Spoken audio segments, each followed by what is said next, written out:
Welcome back to Fox 5's On the Hill Live this Sunday morning. The Republican budget bill makes major cuts to Medicare and changes.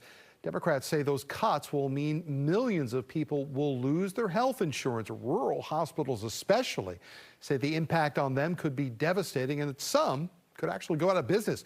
Valley Health operates several hospitals in Virginia and West Virginia, as well as medical offices, urgent care facilities, and long-term care centers. It is a not-for-profit health system that serves many of those rural communities.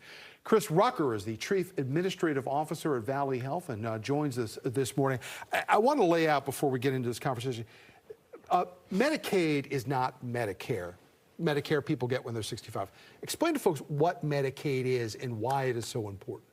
Medicaid is a health insurance that covers a variety of folks that aren't on Medicare, which is health care for the older Americans.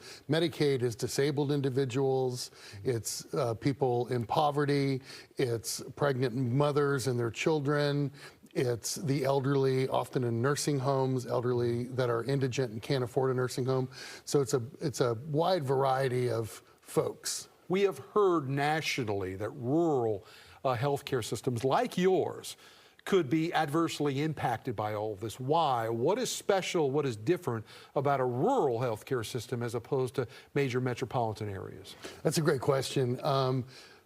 Medicaid is a disproportionate larger payer. There's more Medicaid individuals in rural areas where there's already a shortage of access to care.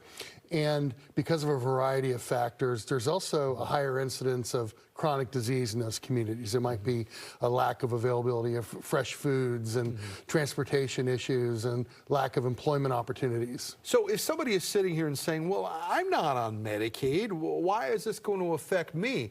Could it affect me? Yeah, I think a lot of folks are asking themselves that.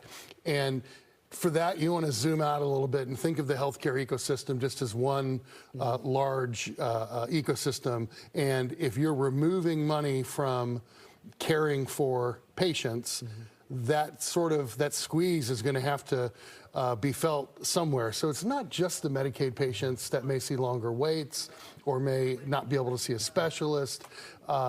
It's really going to impact all of us. Do you know right now, we're only a couple of days since this was signed into law, what the financial impact would be on your healthcare system? Is there anybody out there on the federal end telling you at Valley Health, this is what you can expect?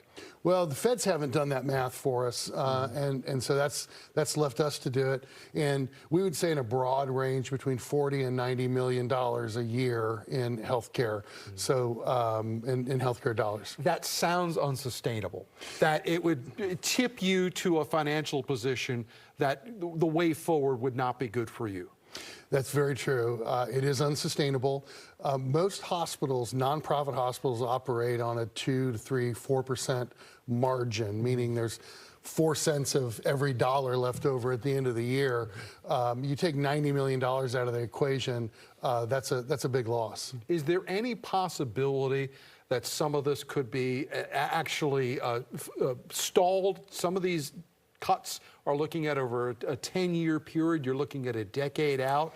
How soon are you going to feel the impact of this? I believe we'll start feeling the impact fairly quickly, especially as it relates to those with work requirement issues or that were part of the Medicaid expansion population. It's yet to be seen what the individual states are going to do. It's a significant economic burden for them to close the gap on. So we know that they can't fix it, but what each individual state is going to do is also a factor. Well, the two that you deal with, Virginia and West Virginia, Virginia actually did do a Medicaid expansion, following the Affordable Health Care Act. Have you gotten word from either the state of West Virginia or the Commonwealth of Virginia whether they'd be able to step in and, fill these vacancies? No, they've indicated they're aware, and they're certainly sensitive to what our needs are. But in terms of how to address or solve the problem, not yet. When do you think you might have some kind of guidance for folks as to what services that you might have to adjust because of these cuts? We'll need to know a little bit more, as I said, from both the state Medicaid programs and what it really looks like. But I would expect over the next 6 to 12 months, we'll start to have some real plans for what that looks like. All right, so people really have to pay attention to this as we move forward. It's not over yet. It's not, definitely. All right, Chris Rucker is the Chief Administrative Officer at Valley Health, serving the Commonwealth of Virginia and parts of West Virginia as well, too. We thank you for joining us live this morning.